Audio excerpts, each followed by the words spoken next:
Okay, so today I'm going to show you guys how I did my Millie Axe.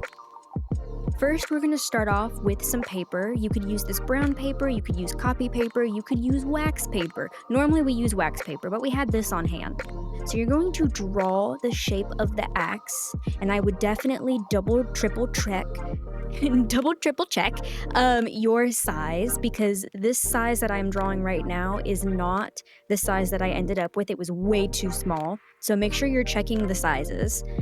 And we're going to just draw the axe. This is going to be our template.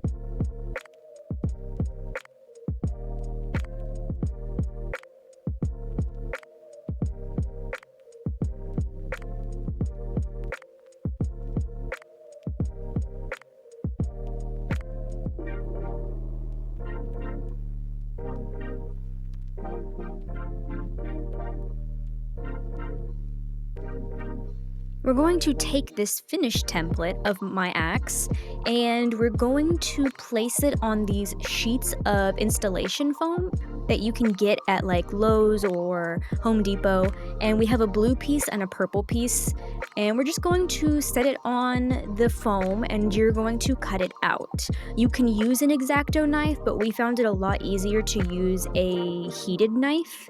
Just if you use a heated knife and you're heating up any kind of foam, make sure you do it in a well-ventilated area. This is why we have our fan going in our garage with the door open.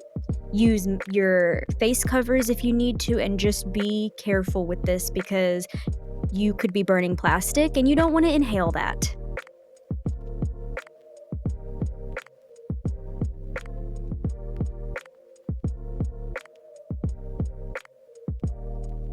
We're going to go ahead and cut out 2 of these. This foam sheet is really thick, but we want it even thicker, so we're going to go ahead and do 2 for my axe.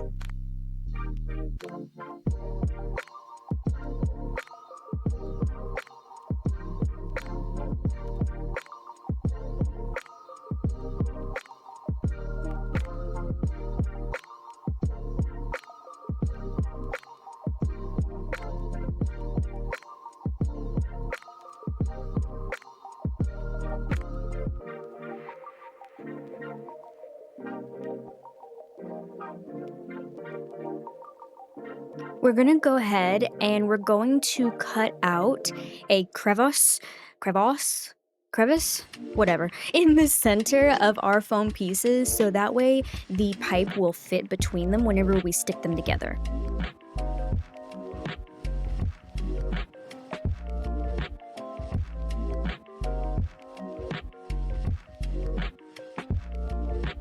We're going to use the spray adhesive. This was just the brand that we picked up. You could use whichever one works for you. And we're going to spray both pieces and the pipe with the spray adhesive so we can stick them all together and let them dry.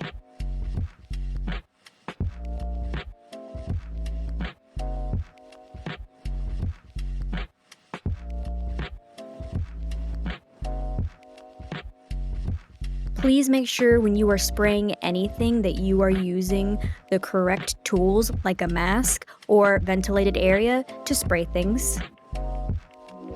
We're gonna go ahead and stick those together. Or we're gonna try to stick those together. And it is okay if your pieces are not exactly matching up or lining up, because we're gonna sand it down after this.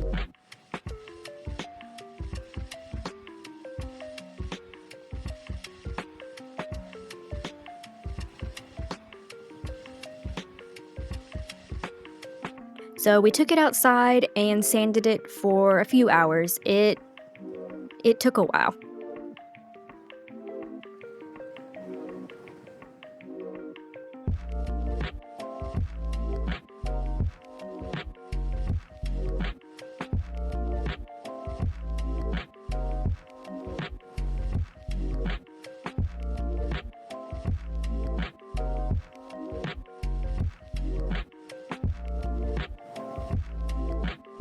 This was after 1 sanding, so we went in and did 2 more sandings.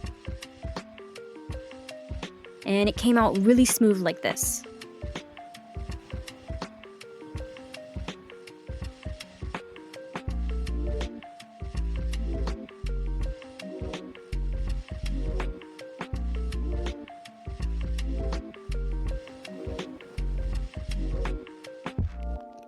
So we went ahead and we used the blue one, which was a slightly thinner installation foam, and put it on top, but I did not like how thin it was.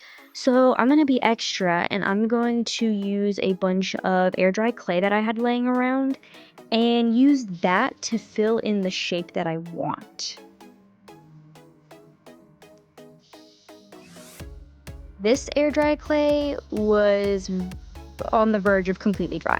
So I'm gonna open it and I wanna use it because I don't wanna waste it. So I'm going to go ahead and pull out any of the hard chunks that cannot be used and mix it with one of my nicer air dry clays, just because I know I'm gonna need a lot and might as well use this before it gets too old.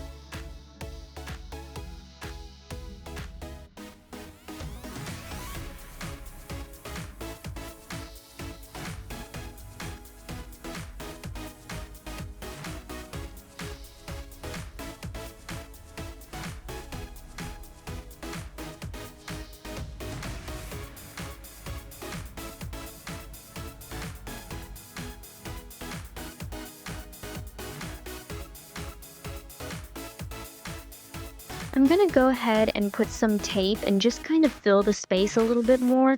That way I'm not using all air dried clay and not wasting this precious material that I use way too often.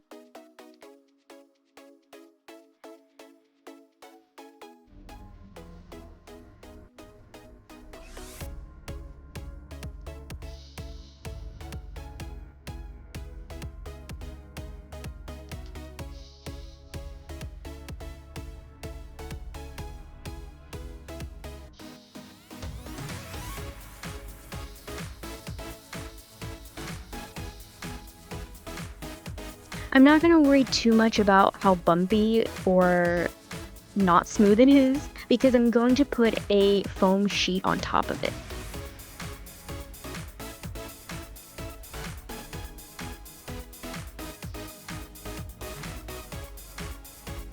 Once the shape is complete, I'm going to lay a foam sheet over it. This is just like your craft foam, super thin, and I'm going to mark the size and cut it out. I'll do this twice for the front and the back, and just glue that on so we can have a smooth base, the correct shape that I want.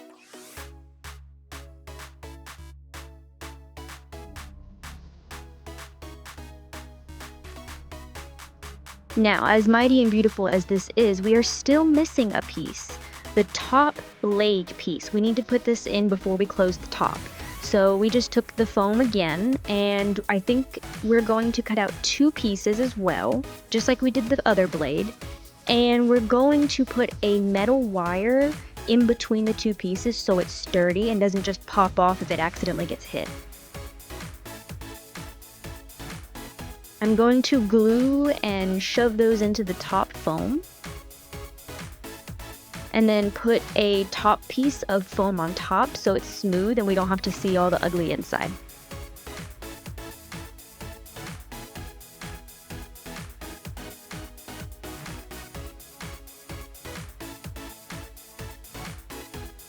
Now I'm gonna go ahead and gesso the whole thing.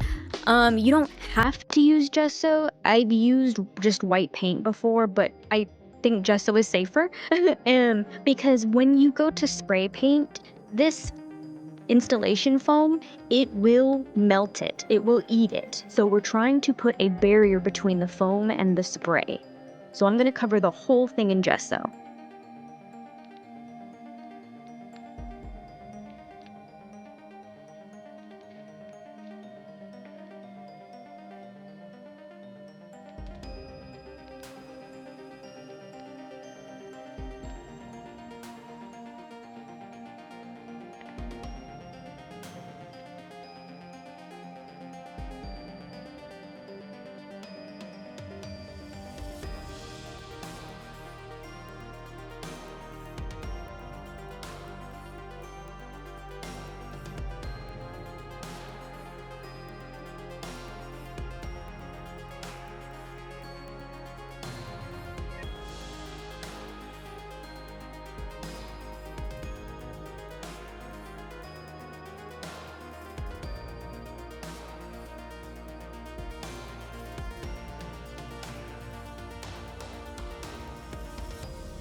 Now that it's all painted, I'm going to take this lid, which I figured was a pretty decent size for the logo, and I'm going to use that as a template.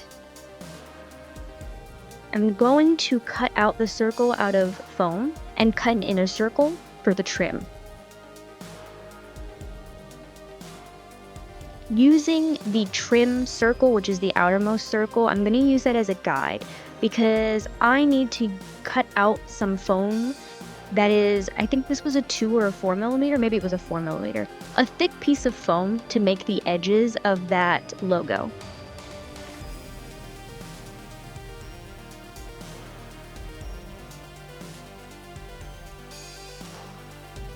I just used some hot glue to glue everything down, and we're just going to glue all of the pieces down.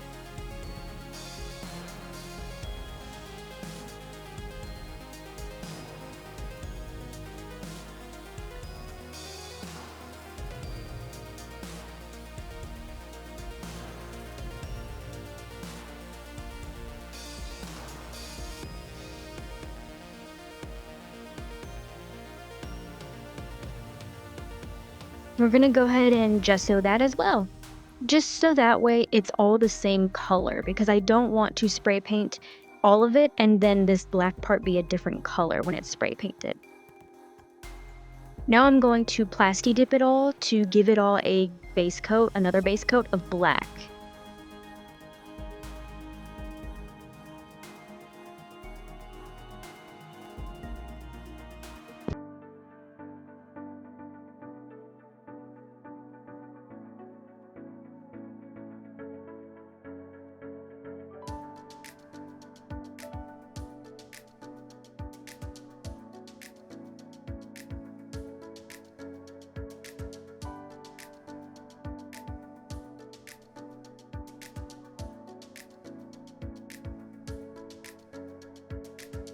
Now that we have it all black, I'm going to section off all of the important pieces, and we're going to leave everything that needs to be silver. So now I'm going to take some metallic silver spray paint, and we're going to paint all of the blade parts.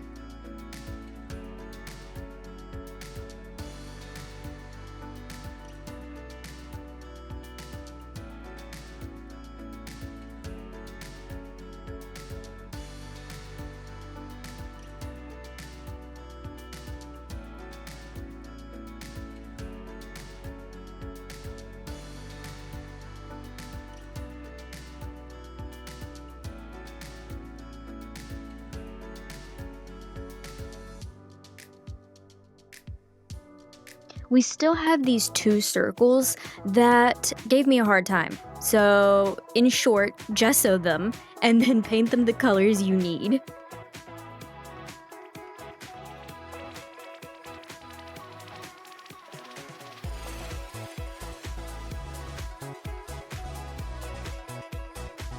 I'm taking some wax paper and I'm just using it so I can draw the Imps logo and just see if I can get the right size.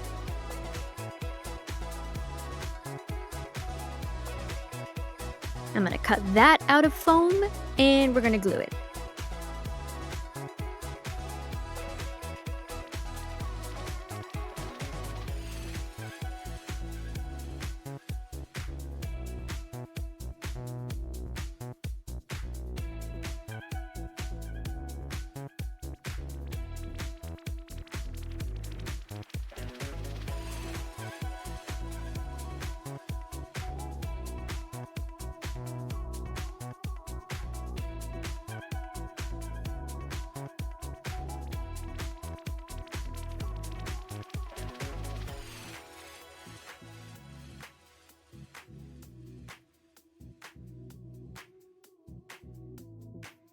This took so many coats of white.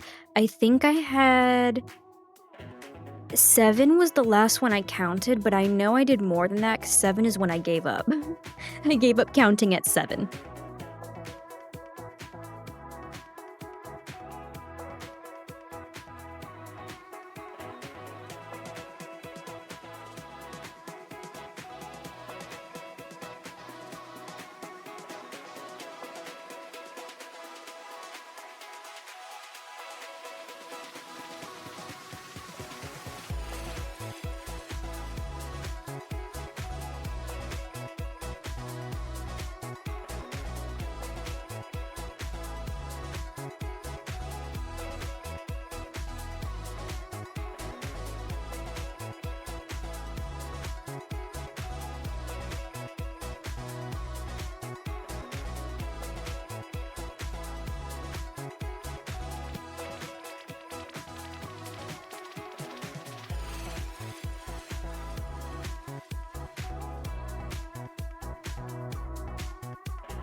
I went ahead and added some shading as well to these circles. This is just kind of the difference where you could leave it as it's red, but I took a dark red and went around the edges, and I also painted the silver on the trim.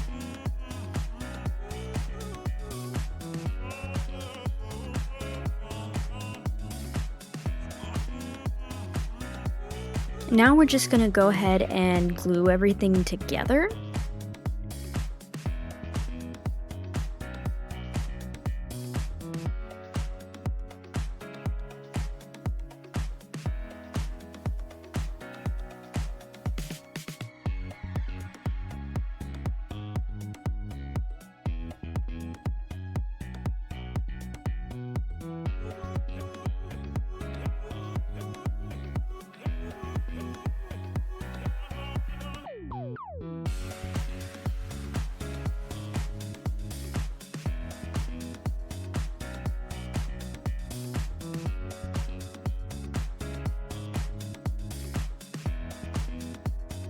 I also went ahead and chopped the pole in half, so that way it would be easier to take in the car while traveling. And we just got one of these pipe pieces that connects the two, and we're gonna paint that black and fix everything up so it's not falling apart. And we're gonna glue one side of this pipe to this adapter, I guess. I don't remember what it was called. I think it was a pipe adapter. And then we're just gonna spray paint it so you can't see it.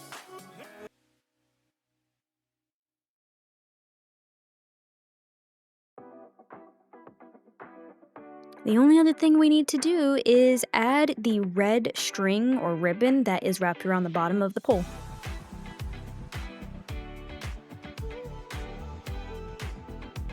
So this is going to be the final product. This is my Millie Axe. I wore her for 2025 Metrocon, and I swung her around a few more times just to make sure that she would not fall apart.